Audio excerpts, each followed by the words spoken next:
뉴스를 통해서 접하고 실제로 경험하는 것처럼 참 올해 이 폭우가 아주 너무 심하게 내렸습니다. 그래서 서울에도 오늘 새벽에도 막 비가 많이 오고 그랬습니다. 근데 피해가 커서 전국적으로 제가 조금 전에 본 통계로 보면은 10분이 돌아가시고요. 한 9분이 실종 이렇게 상태에 있는 것으로 보도가 되고 있습니다. 근데 또 안타까운 것은 산청이죠, 경남 그곳에 피해가 좀 집중되기 해서 돌아가신 분이 무려 6분이나 되고 실종이 7분이 그곳에서 발생할 정도로 산사태 등으로 굉장한 피해를 입었습니다. 그래서 그 마을의 주민들 참으로 얼마나 안타까울까요?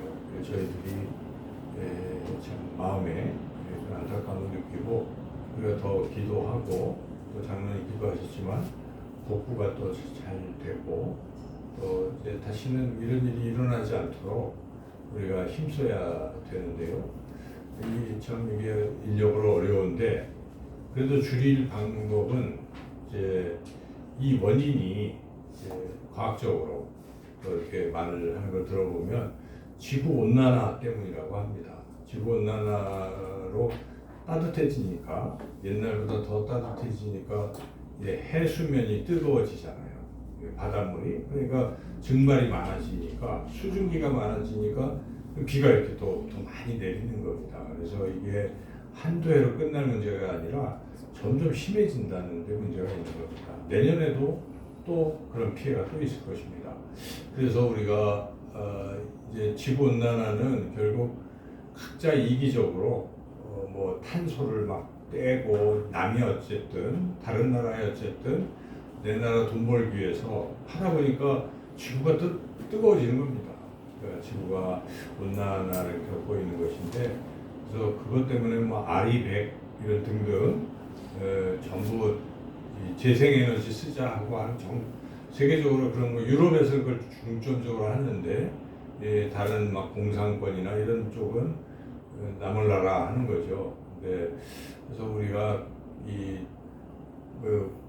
환경에서 재활 용품 분리하는 것도 이거 떨어뜨리는 거예요. 그런 거 막 태우고 그러면 탄소 발생이 되잖아요. 비닐 태우고 그래서 그런 것들을 잘 자기 삶에서 지키는 것이 우리에게 유익한 것입니다. 지구를 살리는 것이고 힘써야 되는 게 당연한 것입니다. 그래서 지구를 살리기, 환경을 지키고 하는 것도 신앙입니다. 그러니까 신앙을 우리가 너무 그냥 이렇게 문자적으로 막 영적으로만 생각하다 보니까 그게 아닌 거죠.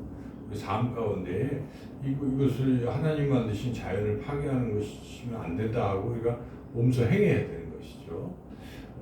그렇게 우리가 해야 되겠습니다. 그래서 여름만 되면은 이제 이런 피해가 많아지고 장마, 폭우 이런 것들이 일어나는데 또 항상 그런 것만 있는 것이 아니고 여름 하면은 이제 모든 오곡백과가 결실하는 때입니다. 그래서 예를 들어서 우리가 이제 과일나무 생각해 보면 전뭐 이렇게 과수원을 안 해보고 농사를 안 져봐서 모르지만 이제 문헌 등을 통해서 살펴보면 사과 나무가 이제 봄철에 심겨지고 하면은 거기서 이제 사과꽃이 피잖아요. 사과꽃이 어떻게 생겼나 제가 찾아보니까 이렇게 연분홍이 아주 예쁘더라고요, 사과꽃이. 그래서 사과꽃이 만개하고 하면은 거기에 이제 벌들이 날라와서 이렇게 꽃가루를 옮기면서 수정이 돼가지고 조그만 이제 사과 결실이 맺혀지는 거죠. 그러면 이게 이제 조그만하지만 손톱만하지만은 요게 자라는 것인데 언제 폭발적으로 자라냐면 여름에. 그러니까 햇빛이 막 강렬하고 또 온도가 올라가고 또 물이 많으면 수분이 많으면 이 세포가 막 분열이 되고 커지고 해서 어느덧 조그맣던 것이 이게 사과가 탐스럽게 그리고 이제 태양빛을 많이 받아야 색깔도 파란색에서 이제 붉은색으로 바뀌고 하면서 우리가 먹는 그런 아주 당도도 높은, 햇빛을 많이 받아야 당도가 높죠. 그래서 그러한 결실을 하게 되는 것입니다. 그래서 여름이 끝날 때, 여름이 끝나고 이제 가을이 될 때 사과를 우리가 추수하는 것이죠. 그래서 그러한 여름이라는 것은 결실이 이루어지는 또 그런 때이기도 합니다. 그래서 한쪽에서는 피해와 이런 그런 힘든 일도 있지만 또 하나님의 섭리 가운데에서는 이러한 결실이 이루어지는 때가 바로 여름입니다. 그래서 여름은 또 그런 긍정적인 측면도 있는데, 그래서 여름의 끝 할 때는 이제 결실이 수확이 있겠구나 하는 기대를 갖는 참 긍정적인 측면인데, 그러나 오늘 이제 하나님께서 주시는 이 말씀의 여름은 그거와 좀 반대되는 이야기입니다.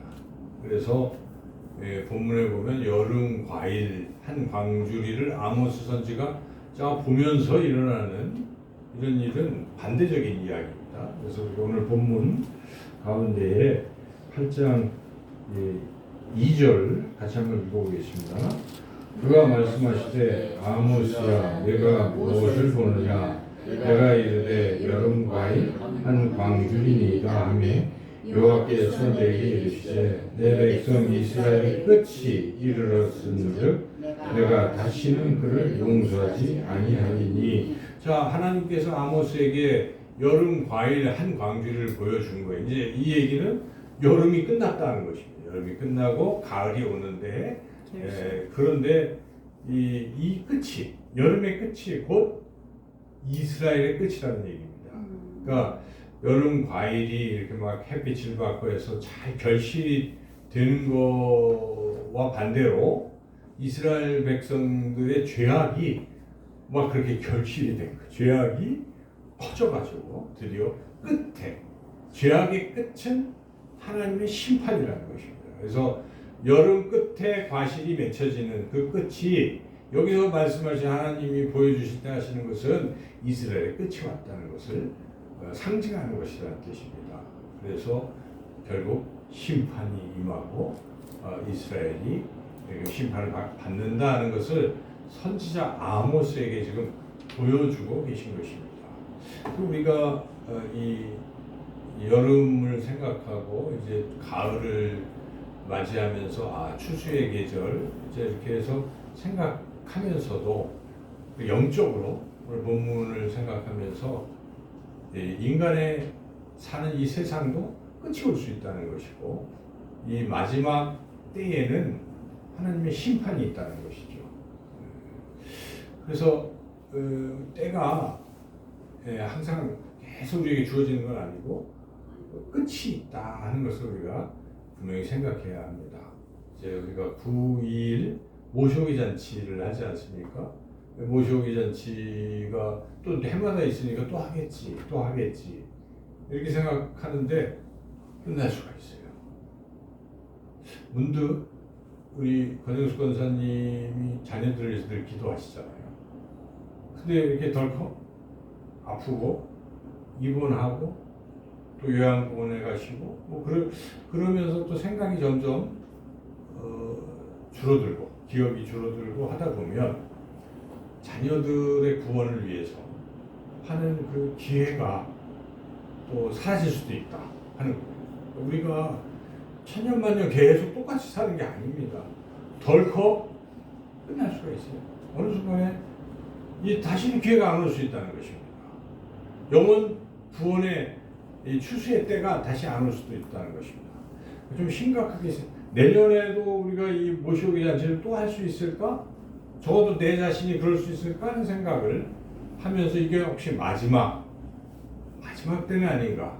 내 자녀들의, 우리 부모님의, 또 형제 자매들의, 또 아는 친구들의, 지인들의 구원의 때가 마지막은 아닌가?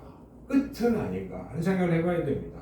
여름의 끝, 이제 과실을 맺는, 그게 바로 심판의 때라고 오늘 말씀하시는 것을 깊이 생각해 본다면, 우리가 이 전도할 이 때도, 이 기회도 마지막일 수 있다는 경각심을 먼저 가지고 오늘 이 말씀을 다시 한번 깊이 묵상하는 저와 여러분 되시기를 축원합니다. 아멘. 그러면 오늘 본문에서 왜 하나님께서는 이렇게 진노하시고 아모스 선지자를 통해서 여름에 끝 하면서 심판이 오겠다고 왜 심판을 하시려고 하시는 것인가? 우리가 그 이유를 한번 생각해 봐야 됩니다. 왜 하나님이 이스라엘 백성을 심판하시는 것인가?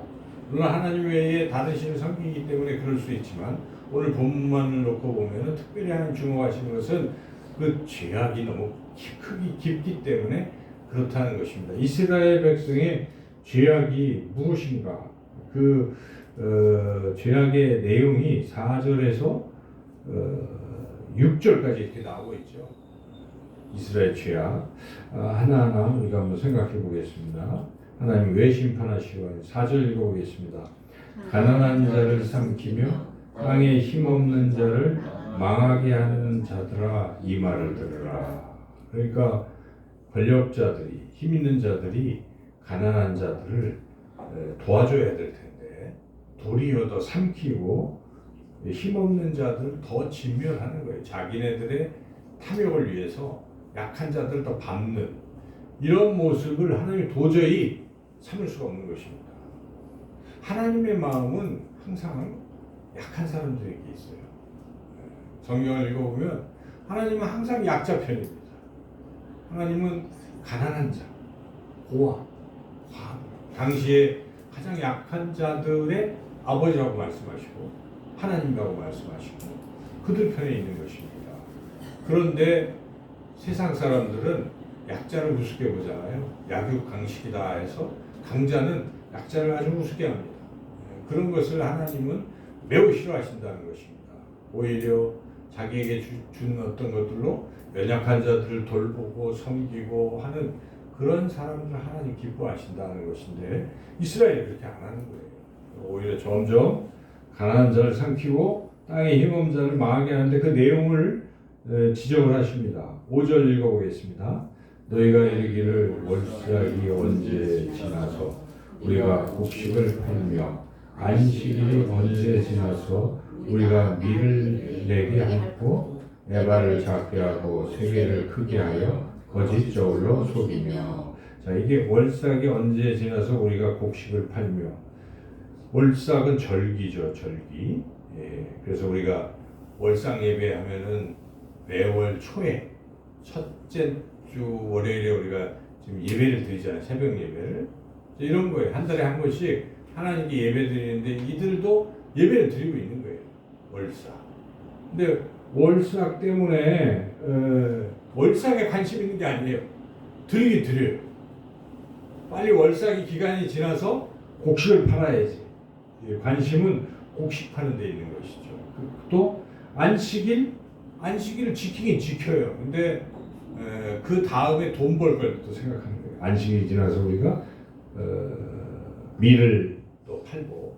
우리가 적용을 해본다면 우리가 예배 드리고 주일날 기쁜 날이고 하나님 높이는 날인데 주일날 예배를 드리면서도 뭔 생각을 하고 있는데 월요일부터 또 한 주간 돈 벌어야지 뭐 해야지 여기에 골몰을 하고 있고 이거는 그냥 하나의 형식.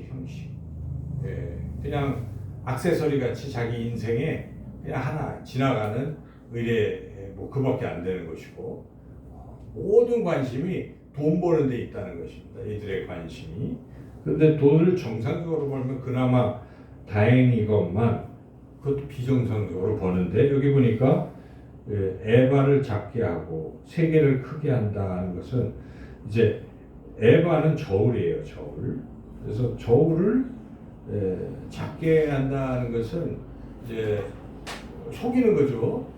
저울 원래 이게 이만큼 하면은 그보다 작은 식으로 이제 하고 그 다음에 세계를 크게 한다는 건 세계는 돈을 주는 걸 말하는 거예요. 화폐의 단위예요. 그래서 이거는 크게 그러니까 옛날에는 돈을 줄 때 뭐 은을 이제 달아주는 거예요. 돈으로 사람들이 또 쌀을 이제 가져오면은 지불하잖아요. 장사하는 사람. 근데 은을 크게 한다는 것은 자 이게 한 돈이다 하고 주는데 사실은 한 돈보다 적게 하고 크게 보이게는 부풀려서 주는 속이는 거죠. 그러니까 결국은 장사를 속여서 이렇게 하는 이런 행위, 이걸 말하고 있습니다. 이러한 불의를 하나님이 기적하시는 것이고, 그리고 더구나 이제 그거 하면서 약한 자들은 또 한없이 막 착취하는 겁니다. 6절을 보겠습니다. 은으로 힘없는 자를 사며 흰 한 켤레로 가난한 자를 사며 찌꺼기 밀을 팔자 하는도다. 아주 사람을 무시하는 거죠. 흰 한 켤레로 사람을 사서 노예로 삼을 정도로. 그러니까 인간의 존엄성은 사라지는 것입니다. 다 그런 것이죠. 그래서 옛날에 막 노예 시장에 막 뭐 해가지고 사람이 뭐밖에 안 되는 거예요. 그죠? 그만큼 인간을 아주 도구로 생각하고 하는 이런 일이 당시에 북이스라엘에 있었던 거예요. 그래서 하나님이 이것에 대해서 진노하시고 하나님이 그들의 행위를 절대로 잊지 않겠다고 하신 것입니다. 7절을 읽어보시죠. 여호와께서 야곱의 영광을 두고 맹세하시되 내가 그들의 모든 행위를 절대로 잊지 아니하리라 하시나니. 우리가 이 말씀을 우리 현대 우리 삶 가운데 한번 생각을 해보면 과연 이 땅에서는 어떤 일들이 일어나고 있는가? 이 사업하는 사람들이 이제 하는 이제 이런 걸 보면은 특히 이제 대기업이 있고 또 작은 중소기업이 있잖아요. 근데 실제로 그렇게 하는 거예요. 중소기업은 열심히 기술을 개발하거든요. 그죠? 모든 걸 쏟아서 사장이 개발했어요. 아주 중요한 기술이에요. 이거 가지고 이제 돈을 벌 수가 있는데 대기업이 그거 납품하고 이런 거 할 때 보면 돈을 빼앗는 거예요. 법을 막 써가지고 하루아침에 망하는 거예요. 중소기업이 열심히 해도 대기업이 빼앗는 경우가 있어요. 그래서 2018년 자료를 보니까 거기 무슨 현대 무슨 회사가 어떤 명진 무슨 기업을 그 기술을 그런 식으로 빼앗아 그게 막 문제가 되기도 하고, 그러니까 그런 식으로 대기업들은 돈 된다고 그러면 약한 기업들을 무조건 이렇게 빼앗는 그런 일들도 있고, 그리고 이렇게 사람을 무시하는 이제 이러한 거, 신앙결례로 사람을 사서 노예로 삼는 이제 이런 것들은 또 이제 우리가 왜 산업 재해를 좀 생각해 보시면 최근에 SPC라는 빵 그게 몇 년 전부터 파리바게트 이런 몇 년 전부터 일하는 사람들이 막 벨트에 깔려 죽고 막 이래도 개선이 안 돼요. 지금 계속 그런 일들이 벌어지는 거예요. 그러니까 그거는 벌써 뭡니까? 이게 사람을 돈 버는 도구로밖에 생각을 안 하는 것이죠. 그 한 생명이 그거 하다가 죽잖아요. 그러니까 그게 얼마나 큰 일입니까? 돈보다 한 생명이 천하보다 귀중한 것이죠. 이제 그런 각도에서 생각을 해야 되는 것이죠. 그래서 그 산업재해 안전법 이런 거 막 법을 하잖아요. 굉장히 그걸 해야 되는 것입니다.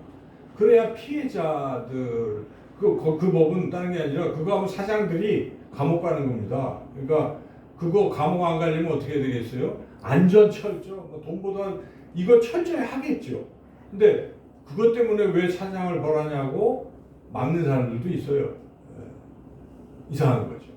그러니까 우리가 이 구조적인 사회 구조적인 거를 우리 크리스찬들은 들여다볼 수 있어야 돼요. 뉴스를 보면서. 그래서 우리의 초점은 성경적이어야 되는데 오늘 이 본문을 통해서도 볼 수 있듯이 생명을 귀하게 여기는 것입니다. 하나님은 생명을 귀하게 여기는 것이에요. 참새 한 마리도 귀하게 여기시고. 그래서 우리가 그런 마음을 가지고 장사도 해야 되는 것이고 사업도 해야 되는 것입니다. 우리 크리스찬 기독교인들이 그런 마음으로 사업을 해야지. 그게 돈 버는 거에만 이렇게 되면은 신앙이 아닌 가짜인 것입니다. 그래서 오늘 이 하나님이 이러한 현실을 보면서 가만 안 기업 여기에 보면은 절대로 내가 잊지 아니하겠다 하시고 이것을 심판하시겠다고 지금 선언하신 것입니다. 실제 하나님이 그 북이스라엘을 심판하셔서 멸망했습니다. 아수르에 의해서 북이스라엘은 멸망했습니다. 그런 것입니다. 우리가 이 세상이 돌아가는 걸 볼 때 괜찮겠지, 아무도 안 봤지 이렇게 생각하지만요, 하나님은 다 보고 계신 것입니다. 그래서 오늘도 제가 우리 교회 학교에서 행할 때는 하나님 앞에서 온 마음으로 하나님 앞에서 행할 때 하나님이 약속을 지키신다고 말씀하시거든요. 그러니까 하나님 앞에서 살아가야 되는 것입니다. 사람 앞에서야 눈속임하고 아무도 안 볼 때 쓱싹쓱싹 기독교의 실업인들이 그런 식으로 하면 하나님 다 알고 계신 거예요. 근데 그것은 절대로 잊지 아니하신다는 것을 우리가 이런 말씀을 보면서 도전을 받아야 되는 것입니다. 어떻게 하든지 하나님 앞에서 내가 진실되게 정직하게 살아간다, 이런 마음으로 해야 되는데 그렇지 못한다는 것입니다. 이 말씀을 놓고 우리가 생각할 때 이 사회에는 이런 것으로 피해받은 사람들이 많아요. 그렇죠? 그런 사람들이 얼마나 상처를 받겠습니까? 중소기업 차장들이 자살을 하려고 생각할 수도 있고, 또 직장에서 직공으로 일하다가 이런 피해를 입고 그 가족들이 망연자실할 수도 있고, 이 세상에는 그런 숱한 그러한 상처를 받은 사람들이, 위로가 필요한 사람들이 있을 것입니다. 이런 사람들에게 우리가 뭐 돈을 줄 수 있는 것도 아니고 하지만, 그러나 이들에게 이 세상보다 영원한 하나님 나라가 있음을 우리가 말씀을 통해서 또 전할 수 있어요. 위로하고 같이 아픔을 나누고 할 수 있다는 것입니다. 그래서 우리가 9.21 잔치, 모시오기 잔치 할 때는 우리 주변에 그렇게 힘들고 이런저런 이유로 상처받고 어려운 이웃들이 있을 것입니다. 그런 분들을 우리가 위로하고, 또 세상이 위로할 수 없는 것을 하나님 위로하실 수 있음을 또 전하고 그렇게 해야 될 줄로 믿습니다. 그리고 가장 또 큰 죄악이 무엇인가, 또 왜 이렇게 사람들이 악하게 돈 버는 것만 자꾸 생각하고 사람을 그렇게 하고 있을까, 그 원인을 또 여기에 이야기를 해주고 있는데, 그렇게 할 때는 하나님이 심판을 쭉 하시겠다는 내용이 8절부터 10절에 막 이렇게 쭉 나오죠. 쭉 나오고 그 이유를 또 말씀하시는데, 11절과 12절을 같이 한번 읽어보겠습니다. 주 여호와의 말씀이니라. 보라, 날이 이를지라 내가 기근을 땅에 보내리니 양식이 없어 주림이 아니며 물이 없어 가람이 아니요 여호와의 말씀을 듣지 못한 기갈이라. 12절, 사람이 이 바다에서 저 바다까지 북쪽에서 동쪽까지 비틀거리며 여호와의 말씀을 구하려고 돌아다녀도 얻지 못하리니. 결국 모든 것의 원인이 어디 있느냐? 하나님의 말씀을 갖지 않기 때문에 이런 일이 벌어진다는 것입니다. 물론 세상에는 많은 이야기들이 있어요. 정보의 홍수 속에 우리가 뭐 다 알 수가 있죠. 뭐 스마트폰으로 뭐 물어보면 다 나오고 정보가 다 나와요. 그러나 정말 중요한 하나님의 말씀을 받지 않는다는 것입니다. 우리 아이들도 잘 알아요. 우리 때보다. 왜냐하면 스마트폰을 가지고 다 검색하고 뭐 거기에 빠져 있어요. 사실 또 그렇게 뭐 정보를 얻는 일을 잘하면 좋겠는데 그것도 안 하고 뭐만 하냐면 또 게임만 하고 있어요. 그냥 쾌락적인 거. 그런 속에 빠져 있지, 정말 이 아이들에게 하나님의 말씀이 들어가기가 참으로 어려운 시대를 살고 있어요.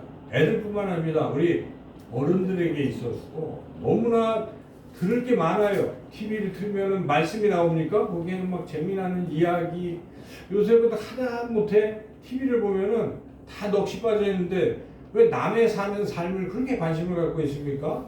연예인들이 뭐 개 키우고 뭐 하고, 그게 뭐 그렇게 우리에게 물론 재밌으니까 그럴 수도 있겠지만, 차라리 그 시간에 하나님의 말씀을 우리가 더 깊이 묵상하는 것이 어떨까 생각. 근데 안 한다는 거예요. 크리스찬들도 성경 안 읽어요. 그런 건 열심히 하면서도, 재밌어 하면서도 하나님의 말씀과는 별로, 그렇게 살아가는 말씀의 기갈 속에 살아가고 있는 것입니다. 이것이 점점 깊어지면요, 결국 신앙도 버리고 떠나고 세상 속에 빠지고 마는 것입니다. 우리뿐만이 아니라 이 세상의 많은 사람들이 말씀을 듣지 않습니다. 말씀의 기갈 시대로 살아가고 있는 것입니다. 그러므로 우리가 이번 9.21 잔치는 뭐 하는 것입니까? 우리가 뭐 선물도 주고 대접하는 것도 중요하겠지만 가장 중요한 복음. 장로님 기도하시지만 우리가 예수님의 십자가의 그 보혈로 우리가 구원받는 것. 죽어 마땅한 죄인이지만 구원받는 이 복음을 우리가 전해야 되는 것입니다. 이것을 우리가 전하는 것이 바로 9.21 잔치고, 여러분들이 당일날 모셔오는 것뿐만 아니라 여러분 기도하면서 전해야 돼요. 자녀들에게, 또 주변에 사랑하는 사람들에게 예수님의 십자가의 복음을 정말 전해야 됩니다. 전하고 그리고 와서 회심하고 그래야 되는 것이죠. 그래서 이 9.21 잔치는 뭐 해마다 한 번씩 하지만은 정말 마지막 기회일 수도 있다 하는 그런 우리가 마음을 가지고 간절히 기도하시고 이 영혼들을 꼭 초대해야 됩니다. 그래서 오늘 주보에도 이제 나눠드리지만 우리 기도해야 돼요. 기도하고 명단도 작성해보고 기도하고 또 기도하는 가운데 하나님이 너 아니면 이 사람 구원할 수 없어 이렇게 말씀하실 것입니다. 그럼 내가 해야 되는 것입니다. 내가 아니면 죽는 거예요. 내가 아니면 지옥 가는 거예요. 내가 마지막이에요. 이런 마음으로 이름을 쓰시고 간절히 교회가 기도하고 본인도 기도하면서 할 수 있는 최선, 장로님 기도하시면서 생명까지도 우리가 바칠 정도로 그러한 결심을 안 하면 내가 사랑하는 사람을 구원할 수가 없는 것입니다. 하나님이 하시는 것이지만, 성령이 하시는 것이지만, 성령의 역사는 항상 티키타카예요. 주고받는 거예요. 이렇게 하고 주고, 우리가 성령의 인도하심 따라 온 힘을 다해 최선을 다하지 아니하면 결실은 없는 것입니다. 우리가 같이 교회 크고 작으면 문제가 아니에요. 하나님은 그거 안 봐요. 몇 퍼센트를 보는 것 같아요. 하나님 효율을 보시는 것이. 그러니까 여기 10명, 20명이 있어. 너희들이 한 명씩 전도할 수 있느냐 이겁니다. 여러분, 만약에 한 명씩 전도하면 놀라운 일이 일어나는 거예요. 어른 10명, 아이들 10명, 20명. 우리가 기도 그렇게 하고 있어요. 일단 계획은 이상이지만 한 20명만 모아놓고 그 중에 10명만 예수님 믿는다면 이게 정말 이거 기적인 것이죠. 그래서 우리가 그런 마음으로 우리가 할 수 있는 최선을 다해야 돼요. 우리는 모든 것 최선을 다하고 결과는 하나님이 하시는 것입니다. 그거 잘할 거 못할 거는 하나님이 하시는 것입니다. 그런데 중요한 것은 네가 과연 생명을 바치고 최선을 다했느냐는 것이 문제인 것입니다. 하나님은 그걸 보시는 거예요. 그 결과는 하나님이 결정하신 것이고, 그래서 우리가 추수의 열매의 수가 중요한 것이 아니라 내가 정말 100% 아니 200% 최선을 다해서 이 영혼들을 주님께로 인도하려고 했는가 하는 거 우리가 정말 기도하고 9.21 모셔오기 잔치 함께 최선을 다해서 하나님께 귀한 열매 드리는 우리 모두가 되시기를 주님의 이름으로 축원합니다. 사랑의 하나님 감사합니다. 우리를 구원해 주신 것 너무나 감사합니다. 구원의 감격 속에 천국을 소망하며 살아갑니다. 그런데 하나님 아직도 이 귀한 복음을 받지 못하고 또 알지 못하여서 안타깝게도 하나님 나라에 들어갈 수 없는 영혼들이 있습니다. 그 영혼이 나의 가족일 수도 있고 하나님도 사랑하는 사람들일 수도 있습니다. 하나님 꼭 간절히 기도할 때 최선을 다할 때 그 영혼들 이번 9월 20일에 모셔오고 구원받은 역사가 일어나게 하여 주시옵소서. 예수님의 이름으로 기도드리옵나이다. 아멘.